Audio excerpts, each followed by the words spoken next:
There's no such thing as a good or bad memory. There is no such thing as a good or bad memory. There's just a trained memory and an untrained memory. Does that make sense? Now, here's the thing. I grew up with these learning challenges. I had all these difficulties all through school, all through elementary, middle school, junior high, high school. I had all of these challenges. At the age of 9, I remember a teacher looking at me thinking I wasn't either smart enough to understand what she was saying or wasn't paying attention. She was talking to another adult, and she said, "That's the boy with the broken brain." And I was like, at 9 years old, right? And so those kind of identity issues, those beliefs, does that make a difference? Yes, right? And a lot of people believe that they can't do certain things. They could just never remember names. So I could teach them a strategy, but if the belief is not changed, what happens? It's not, because it becomes self-fulfilling. I remember running a marathon, and preparing for it, I read a chapter of one of the books, and it was on the psychology of running a marathon, right? The mental part. And it said this verbatim, word for word, because I'm a memory expert. It said, "Your brain is like a supercomputer, and your self-talk is a program it will run. So if you tell yourself you're not good at remembering names, you will not remember the name of the next person you meet because you programmed your supercomputer not to." A lot of people say, "Oh, I have a bad memory," right? They always say, "I have memory," or "I have focus," or "I don't have focus," or "I have creativity," "I don't have creativity." I want you to scrap that. Creativity is not something you have, it's something you do. Focus is not something you have, focus is something you do. Energy is not something you have or don't have, it's something you do. Memory is not something you have, it's something you do. And what's the benefit of turning it into a do as opposed to something you have? What's the benefit? You have control over it because you could put it into a process. It becomes a strategy because there's a strategy for reading faster. There's a strategy for remembering names. There's a strategy for having focus. And it's a verb, not a noun. I'm the why guy. I want to know why you do what you do. What is your motive for action? What is it that drives you in your life today, not 10 years ago, or are you running the same pattern? Because I believe that the invisible force of internal drive activated is the most important thing in the world. I'm here because I believe emotion is the force of life. All of us here have great minds. You know, most of us here have great minds, right? I don't know if I'm in the category, but we all know how to think. And with our minds, we can rationalize anything. We can make anything happen. I am one decision away from a totally different marriage, a totally different life, a totally different job, a totally different income, a totally different relationship with my kids. Not like one decision, I'm divorcing you in the marriage example, but one decision on, you know, you could be having a conversation with your spouse and you feel your emotions rise up, and within a tiny window, those emotions can take over and can impact how your marriage goes. Or you can learn how to take control of that micro moment and make a decision to act in a way that actually shifts your marriage. Your life comes down to your decisions, and if you change your decisions, you will change everything. The mind has the tactical advantage over you at all times. At all times of your life, the mind has a tactical advantage over you. Why is that? It knows what you're afraid of. It knows your insecurities. It knows your deep, dark lies. And it starts to push you away from that shit. It pushes you in a direction that is comfortable. The mind controls everything.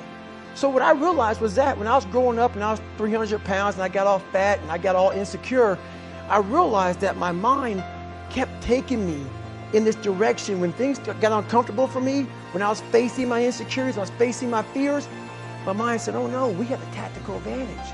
We need to get you, separate you from this feeling over here. Life's all about feelings.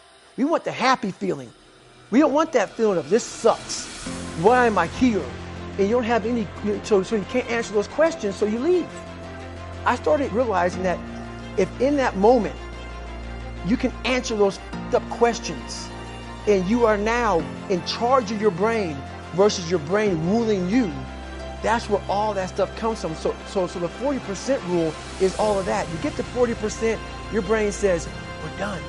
Let's roll, man. This is starting to get painful. This is uncomfortable. So you sit down. You have to figure out ways, and everybody's different. That's how the book kind of talks about Like we all have these things about, 5 steps to this and 4 steps to this. It's a lot more than that. That's all bullshit. It's a practice that you have to, it's a habit. So if you know that at 40%, I'm feeling pain. At 40% I'm feeling pain. That's where the 40% rule kicks in. Now it starts. Okay, I'm feeling pain. My mind's saying all this shit to me. It's saying, get out of here, run, flee. The fight or flight kicks in. Okay, we're done. We're not good enough. It starts telling you all these things. You start to believe it because the mind controls all. This is the time where you have to gain control back of your mind.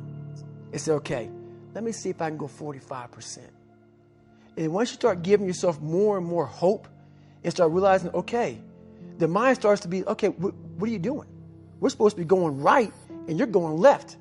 You start then controlling your mind.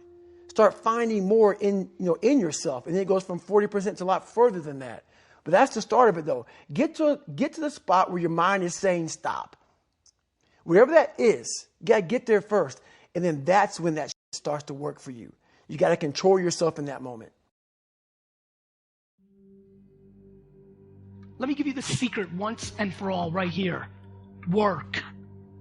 A lot. Based on what your mouth is saying. You want to be a millionaire? You need to become a workaholic. Right? You want to have good work-life balance and great family and be on the softball team and raise your kids and make $100,000? That's an amazing, let me just say it real quick. That's a ridiculous life. Making $100,000, that's a ridiculous life. You make $47,000 and see your kids and do your thing and be happy. That's great, right? But don't talk shit. Talk your reality. Talk your truth. Create a framework that you can follow. Because the only people listening to your excuses or your bullshit are your loser fucking friends. What is in us, we have no idea until we start trying hard. And I mean really trying hard, where you're obsessed with, hey, this is my new norm. My new norm is that, wow, this isn't always fun. It's not always meant to be fun. And that's when you know you're trying hard. People want to know how to stop the laziness and they want to know how to stop the procrastination. You want to improve? You want to get better? You want to get on a workout program or a clean diet? You want to start a business? You want to write a book or make a movie or build a house or a computer or put together some mobile application? Where do you start? You start right here. And when do you start? You start right now. Sometimes your life will be in a slump, just like sports. Some of the best shooters can't hit baskets different times in games. They get in a slump. Do they sit on the sideline and say, I just didn't hit a basket today? No, they continue to execute. I suggest to you that if you are facing a challenge, don't stop. Stay busy. Work your plan. Continue to do those things that you know that work for you after you have evaluated yourself in the situation. Continue to move. Stay busy, stay busy, stay busy. Do not take the easy way out. Do not give up based on instinct. If you are forced to stand down, to retreat, so that you can rebuild and reattack, so be it. But make that decision based on logic, not on the instinct of surrender and defeat. Get up. Go. Fight on. Every leader I have ever known had a dream, had a vision. In fact, I would say to you, if you're not seeing what could be and what you would like to have, I would say you probably are not a leader.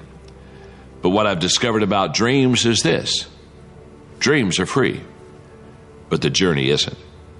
And so leaders go beyond just having a dream. They go beyond having a wish list, sitting around a table and kind of hoping something might come to pass. They understand that if they have a dream, if they're a dreamer, they have to pursue that. They have to take the journey. The dream's free, the journey isn't. And what leaders find is that when they go forth through that dream, they continually have to pay that price. They continually have to realize that they make down payments on the dream they have. But there's one thing else I would like to say. All leaders realize that whatever they pay, it's worth the price, because dreams for them do come true. The Newtonian world is all about the predictable. It's all about predicting the future. But the quantum model of reality is about causing an effect. The moment you start feeling abundant and worthy, you are generating wealth. The moment you're empowered and feel it, you're beginning to step towards your success. The moment you start feeling whole, your healing begins. And when you love yourself and you love all of life, you'll create an equal. And now you're causing an effect.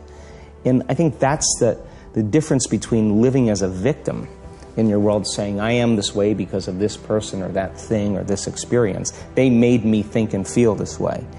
When you switch that around, you become a creator of your world, and you start saying, my thinking and my feeling is changing an outcome in my life. And now that's a whole different game, and we start believing more that we're creators of reality. How do we then go from that, like mechanistically, to begin this visualization process of something that's empowering? It's me in a different state. It's my future self. Is it meditation? Is it, what does that look like? If you're not being defined by a vision of the future, then you're left with the old memories of the past, and you will be predictable in your life.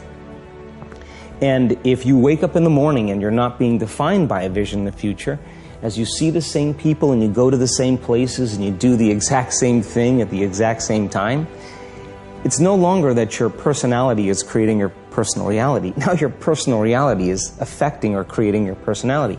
Your environment is really controlling how you think and feel unconsciously, because every person, everything, every place, every experience has a neurological network in your brain.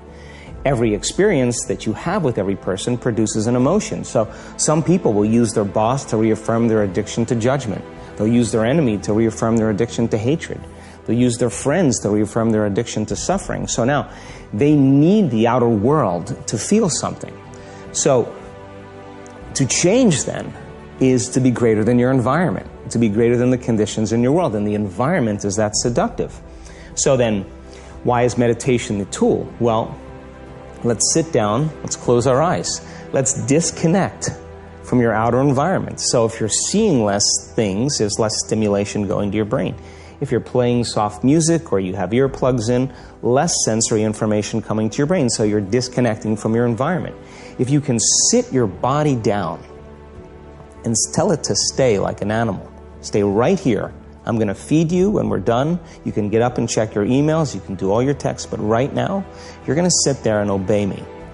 So then, when you do that properly, and you're not eating anything or smelling anything or tasting anything, you're not up experiencing and feeling anything, you would have to agree with me that you're being defined by a thought, right? So when the body wants to go back to its emotional past, and you become aware that your attention is on that emotion, and where you place your attention is where you place your energy, you're siphoning your energy out of the present moment into the past, and you become aware of that. And you settle your body back down in the present moment, because it's saying, well, it's 8 o'clock. You normally get upset because you're in traffic around this time. And here you are sitting, and we're used to feeling anger, and you're off schedule. Oh, it's 11 o'clock, and you usually check your emails and judge everybody. Well, the body's looking for that predictable chemical state. Every time you become aware that you're doing that, and your body is craving those emotions, and you settle it back down into the present moment, you're telling the body it's no longer the mind, that you're the mind. And now your will is getting greater than the program. And if you keep doing this over and over again, over and over again, over and over again, just like training a stallion or a dog, it's just going to say, I'm going to sit. And the moment that happens, and the body's no longer the mind, when it finally surrenders, there's a liberation of energy. We go from particle to wave, from matter to energy, and we free ourselves from the chains of those emotions that keep us in the familiar past. And we've seen this thousands of times. In fact, we can actually predict it now on a brain scan. I don't care how good you are. I don't care how talented you are. I don't care how much you work on yourself. There are some times when things aren't going to go right. They just are not going to go right. There are times when anything that can happen will happen. Murphy's Law will be knocking at your door. Why? I don't know why. That's called life. Greatness is not this wonderful, esoteric, elusive, God-like feature that only the special among us will ever taste. You know, it's something that truly exists in all of us. It's very simple. This is what I believe, and I'm willing to die for it. Now you have to set the new stage. Now you have to set the new mark. And be greater than you was yesterday. Realize that you are walking above ground for a reason. 2019 may have had its ups and downs, but you did not stay down. You knew what you had to do to get up, so you got up. I know the outcome, I know the purpose, and I look for leverage. Leverage is different than delegation. What's the problem with delegation? Delegation is you have all that needs to be done, so you give it to someone else, and you tell them what needs to be done, and when they don't do it, you're pissed off. Leverage says, I can move the biggest boulder in the world with a little bit of effort if I get something I can do it with, and I'm still part of it. So leverage is, if I'm going to leverage something here with Tom, I'm going to make sure Tom understands the what? The outcome. I want to make sure Tom understands the purpose, the why, and the action. But I might say to Tom, if you can get this done without this action or better action, go for it, baby. And I want to talk to you on this date. We got to promise them we're going to check in before it's needed. So there's no surprises. If you're having problems, Tom, come back to me because we're partners on this. That I call leverage. And you know what I do when I have no time? There is time. I just got to leverage it. You know, say I have no one to leverage it to. You know, Shane over here, right?